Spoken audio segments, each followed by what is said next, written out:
अदा सिंधी हिकिड़ी ॻाल्हि ॿुधाए, आख़िर छो हिते हर माण्हू ॿिए माण्हू खे लताड़े अॻियां निकिरण जी कोशिश में रुधल आहे? इन जी वजह छा आहे?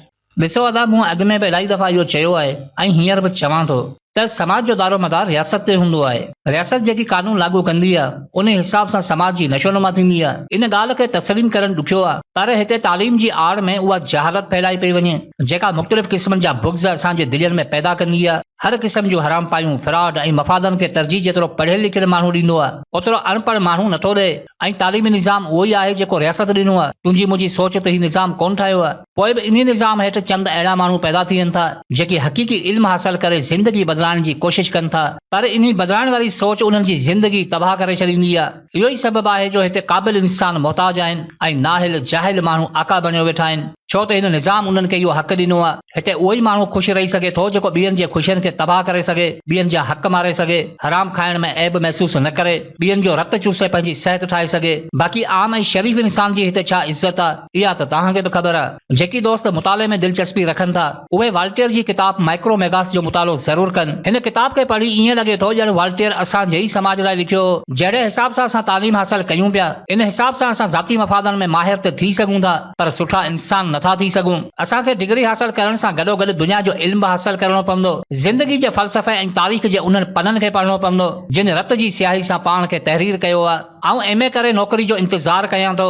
त इन में क़ौम खे कहिड़ो फ़ाइदो थियो? हज़ारें लखें उहे माण्हू जेकी साह साह जो हिसाब ॾियनि था उन्हनि खे कहिड़ो फ़ाइदो थियो? मूंखे नौकरी मिली त दोस्तनि मिठाइयूं खाधियूं, पर उन्हनि मासूमनि खे कहिड़ो फ़ाइदो थियो जिन खे ढौ सां मानी खाईंदे बि ज़मानो थियो आहे? मूंखे पघार मिली त शॉपिंग कई, पर उहे जिस्म त कोन ढकिया जिन कातल सर्जन जे रातियुनि खे ॾकंदे ॾकंदे बर्दाश्त कयो आहे। जेकॾहिं हिकिड़े पासे माण्हू बंगलनि में रहनि था, ॿिए पासे झूपड़ियुनि में तड़पी तड़पी पंहिंजो दम ॾियनि था, त सबबु उहो निज़ाम आहे जंहिं असांजी सोच, असांजी रहमदिली ऐं असांजी इंसानियत खे सिर्फ़ु पाण ताईं महदूद करे छॾियो आहे। असां अॼु ॾींहं ताईं अहिड़ा वसीला पैदा न करे सघिया आहियूं जंहिंसां पंहिंजी रोज़ी सां गॾु पंज ग़रीब घरनि जी बि चुल्ह भरे। डिग्री हथ में मिली त नौकरी जी दौड़ शुरू थी वई, अबानी दौलत मिली त अयाशी शुरू थी वई, पंहिंजी मस्ती में मस्त रहियासीं, तॾहिं हर शइ खां महरूम थी वियासीं। अॼु रहूं पिया त सभु खसिजी वियो, पर इहो बि सोचो त इन लाइ असां छा कयो? जंहिं क़ौम जे अबोझ माण्हुनि खे ताना ॾियूं था त ग़लति वोटिंग कनि था, पर हक़ीक़त में उन्हनि माण्हुनि जी आड़ वठी पंहिंजा मफ़ाद पूरा कयूं था। सियासत में गर्क मफ़ादनि जी ॼार में फाथल ज़िंदगी कहिड़ा आज़ाद वजूद पैदा कंदी? इहो 73 सालनि जी तारीख़ जो अक्स असांजो अखियूं खोलण लाइ काफ़ी आहे।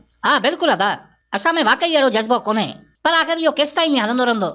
अदा, जेकॾहिं वाकई तव्हां क़ौम जे अंदरि तब्दीली ॾिसणु चाहियो था त उनखे मुआशी तौर ते मज़बूत करणो पवंदो। क़ौम जे अंदरि इहो शऊर पैदा करणो पवंदो त रोज़ी वॾेरनि भोतारनि ऐं करप्ट सियासतदाननि हथां नाहे मिलंदी। कमाई जो तरीक़ो सिर्फ़ु नौकरी या रिस्की दुकान खोलणु नाहे, वॾेरनि जी चापलूसी करणु या चंद पैसनि ते पंहिंजो वोट विकिणणु नाहे। अॼु न सिर्फ़ु दुनिया तब्दील थी चुकी आहे बल्कि दुनिया सां गॾु रोज़गार जा तरीक़ा बि तब्दील थी चुका आहिनि। साइंस एतिरी त तरक़ी कई आहे जो अॼु तव्हां हर शइ मां पैसो कमाए सघो था। दुनिया सां गॾु हलो, दुनिया जे हिसाब सां हलो। क़ौम खे ही ॿुधाइणो पवंदो त जंहिं मोबाइल फोन मां तव्हां ॿियनि जे पोस्टनि ते कमेंट करे टाइम पास कयो था ऐं लानतूं ॾियो था, उन ई मोबाइल फोन मां दुनिया लखों रुपया कमाए पंहिंजी ज़िंदगी ठाही आहे। हिन दौर जी हक़ीक़त इहा त हर शइ में पैसो लिकल आहे। तव्हांजे ॻाल्हाइण में पैसो आहे, तव्हांजे खिलण में पैसो आहे, तव्हांजे रुअण में पैसो आहे, त तव्हांजे हलण में पैसो आहे, पर शर्त इहो आहे त तव्हां पंहिंजे टैलेंट खे दुनिया आॾो रखो। यूट्यूबर बणिजी वञो या फेसबुक क्रिएटर, फ्रीलांसिंग जॉइन कयो या एफिलिएटिव मार्केटिंग, पर पंहिंजे ज़हननि खे ऑनलाइन फील्ड ॾांहुं ज़रूर आणियो। दुनिया कस्टमाइज़ थी हिकु मुल्क बणिजी चुकी आहे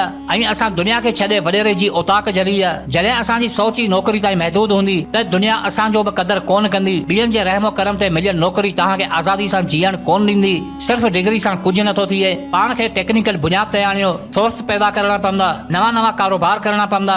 पंजाब जो मिसाल तव्हांजे साम्हूं आहे। उते हर ॿिए घर में कान का नंढी फैक्ट्री लॻल आहे। अॻु में जेकी शयूं चाइना मां इंपोर्ट थींदियूं हुयूं हाणे उहे ई शयूं पंजाब मां अचनि पियूं। डिस्पोजेबल गिलासनि खां वठी नक वारी चेपल ताईं, प्लास्टिक जी बोतल खां वठी इस्त्री जे वायर ताईं हर शइ पंजाब मां ईंदी आहे। ऐं तव्हांखे छा थो लॻे इन्हनि खे ठाहिण लाइ के करोड़नि रुपयनि जूं फैक्ट्रियूं लॻनि थियूं या गवर्नमेंट फंड ॾे थी? न, जेतिरा पैसा विञाए असां सऊदी जी वीज़ा वठी उते धिका खाऊं था या मामूली नौकरी वठण लाइ रिश्वत ॾियूं था, उन खां अधु पैसनि में असां अहिड़ा कारोबार खोले इन खां डबल पैसो कमाए सघूं था। पर असां में उहा अवेयरनेस ई कोन्हे, इन में असांजो बि ॾोहो कोन्हे। हिते माहौल ई अहिड़ो पैदा कयो वियो आहे जो अनपढ़ माण्हू इन्हनि जी गुलामी कनि ऐं डिग्री याफ़्ता इन्हनि जे पोयां रुलनि। जेकॾहिं हक़ीक़ी माना में तब्दीली चाहियो था त सभ खां पहिरीं पंहिंजी सोच खे इन तंग दायरे मां ॿाहिरि कढो, कुझु बि कयो पर अहिड़ो कयो जंहिंसां इन्हनि जी गुलामी न करणी पवे। मूं वटि सुठियूं डिग्रियूं ऐं सुठा नंबर हुजण बावजूदि अॼु ॾींहुं ताईं कॾहिं नौकरी लाइ अप्लाई कोन कयो, छो त गुलामी मुंहिंजे लाइ नाक़ाबिले बर्दाश्त आहे। 2009 खां ऑनलाइन फील्ड में रहियसि ऐं उहो सभु कुझु हासिल कयो जेको तव्हां सॼी ज़िंदगी नौकरी करे बि हासिल नथा करे सघो।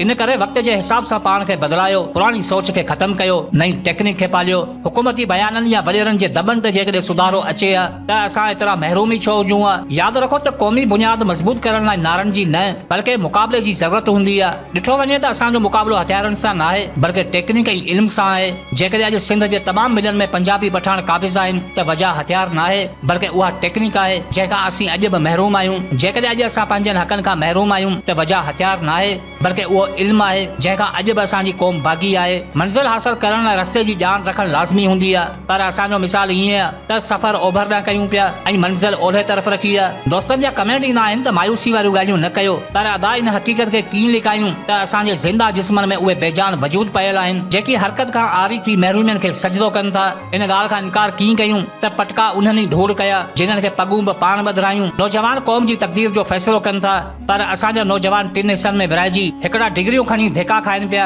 ॿिया बेगुनाह क़तल थियनि पिया ऐं टिया रोज़गार लाइ वॾेरनि जी चमचागिरी कनि पिया। ख़याली दुनिया मां निकिरी अचो, ख्वाबनि जा मज़ा वठी छॾिया हुजनि त हक़ीक़तनि जो मुक़ाबिलो कयो। पंहिंजी पोज़ीशन ॾिसो, 50 साल अॻु असीं किथे हुआसीं ऐं अॼु किथे बीठा आहियूं। अॼु दर दर ते मातम आहे छो त ज़ालिम असांजो हाकिम आहे। ज़ुल्म जी तपश में बि सुरूर जी ॻोल्हा हले पई त वजह उहा मुहताजी आहे जंहिं मजबूर करे असांखे झुकायो आहे। यादि रखो त मजबूरी ऐं गैरत जी पाण में गहरी दोस्ती हूंदी आहे। मुआशी हालतूं तबाह थियूं त मजबूरियूं घेरे वेंदियूं ऐं पोइ गैरत ख़ुदि पाण खे मारे छॾींदी आहे। 2 ॾींहनि खां बुखिया जिस्म छा क़ौमी गैरत ते फेरो खाईंदा? मजबूरी ऐं गैरत जो पाण में तालुक न हुजे हा त दुनिया में तवाइफ जो वजूद ई न हुजे हा। मफ़ादनि खे हासिल करे कामयाबी जी दावा न कजो, छो त तव्हांजो मफ़ाद ॿिए जी महरूमी हूंदी आहे। जीअं जीअं करण सां असां आकान खे ख़ुशि त करे सघूं था पर पंहिंजो नसल नथा बचाए सघूं। हर वीडियो जो आख़िरी हिसो क़ौमी शौर ते ॿधल इन करे हूंदो आहे छो त मंज़िल परे जी ॻाल्हि आहे। असां अञा ताईं रस्ते जी तलाश कयूं पिया।